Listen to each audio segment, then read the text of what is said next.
de Simon Kimbangu, alors le mouvement des années mouvement subversif qui a l'intention de renverser le gouvernement. Tant que zongi, loué la kamba, zongi, comme la Fiat. Si comme texte ka Fiat na veni ou na ville. Sombi doit son essence, si kawa du bouchon, commissaire de police, aïe, à moni, ma belé na véhicule. Alors, bolungo wapi. Bamba lobi tolunga na tamba, tokeneki na tamba. Alors, bon. Ntango le bazali pour faire l'investigation, c'est-à-dire le gouvernement belge va vous surveiller makambi ya Bamba, parce que bafunda qui tozongi na ndaku tosalaki ata peut-être na fait de 3 semaines. Alors baye kokanga biso kuna na swapa du buisson ayena ba police baye kuna be ukuta biso puisque grand frère aza kolakisa nzembo tozaki na chorale asalaki 1948 toza koyekola nzembo et par après soko toyekoli banzembo esili tobandi kosambela nde bafundaki wana nde basambelaka kuna ebe commissaire ntango aye kokanga biso alobi boza kosala nini grand frère lobi toza kosambela balobi ebe boza na mandat d'arrêt vous arrêtez parce que mouvement boza kolanda mouvement ya Simon Kimbangu c'est interdit na basi tozalaki kuna alobi non bokanga biso bamibali basi botika bango alors bati biso na fourgon ya militaire ti na nani na ndolo alors bati biso na ndolo pour bakangi biso pour 2 mois et 15 jours alors 15 jours il faut me foutre amende 2 mois et 15 jours me foutre amende alors amende biso tokofuta te puisque tokangani toyibi te makambo ya nzambe tokofuta amende te tokosala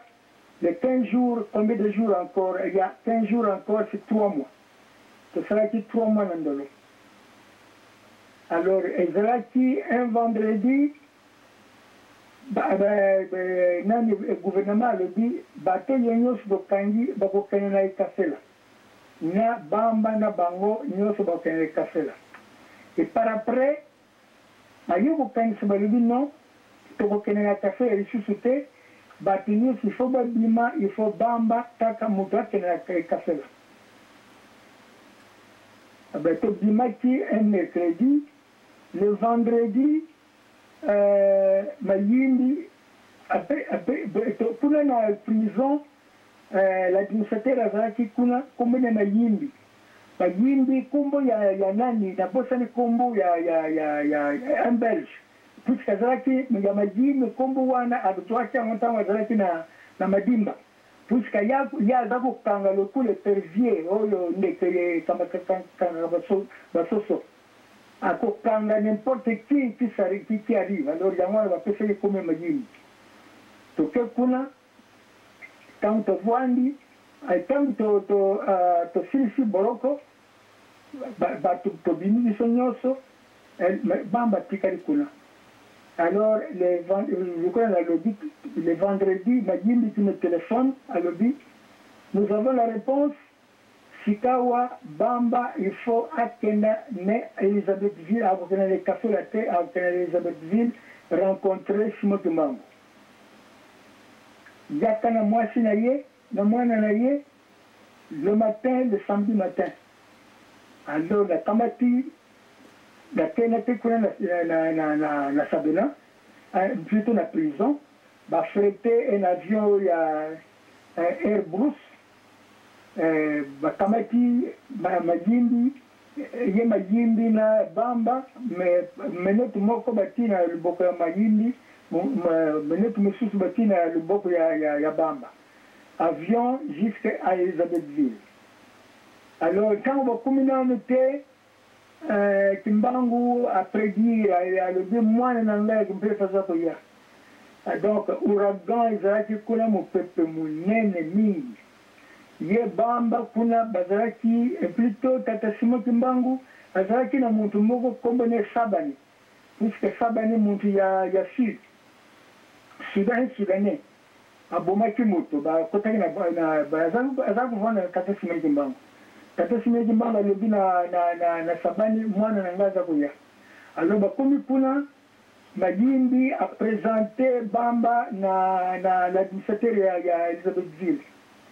Eh ben, babengi Simon Kimbangu abimi, baye kokamatana,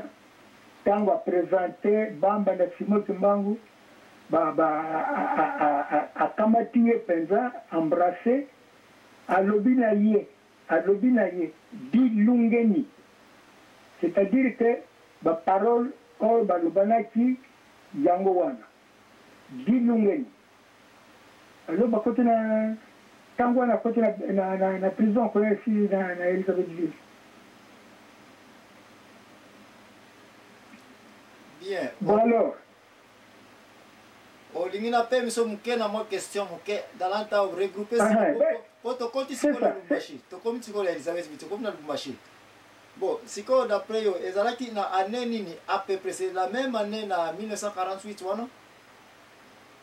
Non, bakangaki na 1900 to kangamana ki 1951. Na yo à partir ya Kinshasa wana na makambo tozali ko lobela. Oya arrestation ya papa Bamba na Kinshasa c'était en 1951. Pobo utaki na Nkamba na 1948. Pardon? Bon, à peu près, bon, en 1948, pour nous avoir une révélation, au EPS en 1921 concernant papa Bamba, qui est le fils adoptif de papa Kimbang. Bon. C'est ça. Bon, c'est quoi? Bon, comme na Kinshasa, na tangu, bon, bandi mouvement ya Kimpeve, to bo joindre parce qu'il y avait trop de petits mouvements à Kinshasa, pour ne pas perdre trop de temps concernant ma colla, papa Simon Kimbang. Il y avait trop de gens qui se regroupaient comme ça, là, na Kimpeve. Na makoloka papa Simon Kimbangu ça je n'en disconviens pas to kende kuna te mais na tamu mundele oyo babe kombo ya Mayimbi ye akangi papa Bamba non ce n'est pas Mayimbi akangaki papa Bamba te il y a une erreur oui donc le commissaire Dubousson un commissaire parce que yo yebi na kisasa oyo l'administrateur azalaka na boloko kuna na ndolo akukuya kotanga mutu na la cité te. Oui, mais toi le baba yebi makambo wana yo moko yebi makambo wana c'est l'administrateur na commissaire central oyo ezalaki na central na maison oyo pene na bon ça va bon tokoti na Lubumbashi au lobby à peu près c'était en 1951 n'est-ce pas? Oui. Bakutani wana na papa Simon Kimbangu. Bo pesa biso pe détail ya bovandi na ye papa Bamba na pembeni ya papa Simon Kimbangu na prison. Quand ça biso si on a Lubumbashi. Oui, c'est ça. Histoire nino yebi siko ya papa Bamba parce que yo siko zalai kuna tena Lubumbashi mais tant papa Bamba soit na information toza na parce que toza ko landaka makolo ya papa Simon Kimbangu na makolo ya Bamba ti kino toza ko yaka likolo to komi na Lubumbashi sikoyo est-ce que oiko yebisa biso masolo nini bazali na Lubumbashi et comment c'est-à-dire que alobaki na ngai makambo susu na kuko yeba ngo lizito mais seulement likambo ezalaki yango loboyi ya alobaki ti voilà ngai lokola tolobanaki nayebi ti oza na bana tokendeki na ndako ya mwana na yo Jengenda mpona kotuna makambo ngai nalobaki tolobanaki Jengenda alobaki na yo alobaki na ngai ti ayebi makambo puisque yo okendeki kuna na butu bomonanaka na ye akopesa nga réponse alors tata Simon Kimbangu atuni ye alobi bon nani muntu alobaki na makambo wana Jengenda ye Jengenda kanisi nga naza ndoki mpona kende kuna na ye na butu nakende koloba na ye makambo wana non C'est-à-dire que le kola sika waboyo zalia waboye ngana zalia wana Elizabethville yo asali prédiction alobi yo okozonga na kisasa bokomona indépendance l'accession du pays à l'indépendance okomona yango okozonga kuna. Alors ntango alobi na ye ndenge wana Emmanuel alobi atuni ya alobi yoza kulubangana kozonga la kisasa na komona l'accession du pays à l'indépendance yo kokende wapi sika wana apesaki réponse te.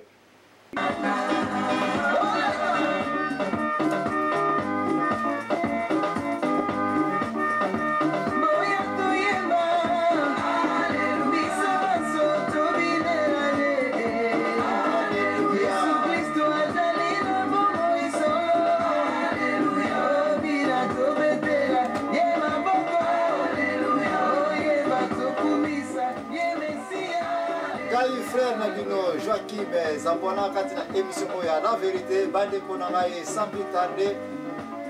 moi Oyon so tozali ko kena ya mois d'avril tozali ko lobela makambo etali papa Emmanuel Bamba moko ya ba oyo ba bomaka na le 6 juin 1966 na le 4 martyrs jour à Pentecôte na Emmanuel Bamba. Bona nito na émission oyo parce que émission oyo ezali na ntina mingi nazali ko inviter bandeko nyonso bozangela te simplement parce que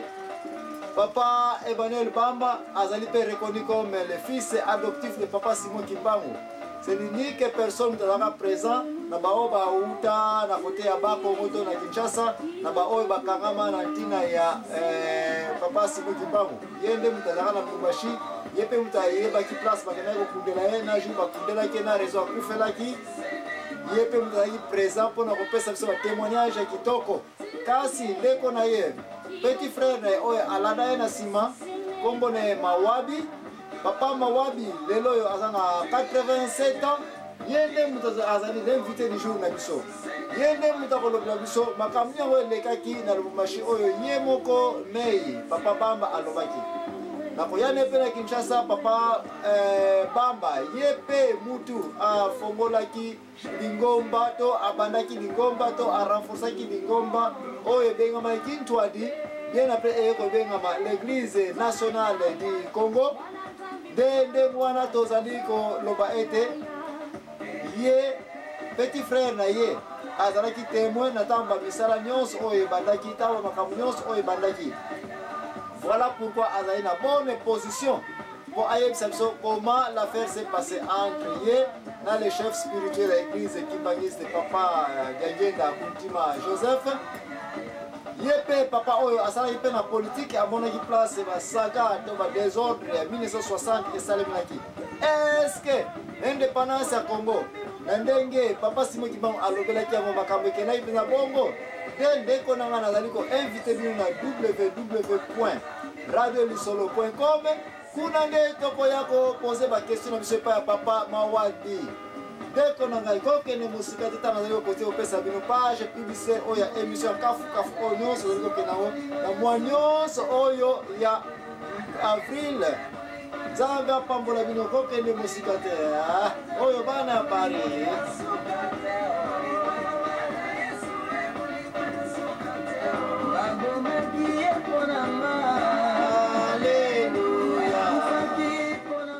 Alobi yo komona okozonga na kisasa komona l'accès du pays à l'indépendance. Et par après apesi ye maloba ya makambo ya lingomba ngana zalia weboye. Lokola ntango kozonga kuna na kisasa okobenga bantu nyonso besingombe na bana na ngai makambo ngana lobi na yo okoloba na bango soko bandimi yo bokena nzela moko soko bandimi yo te tika.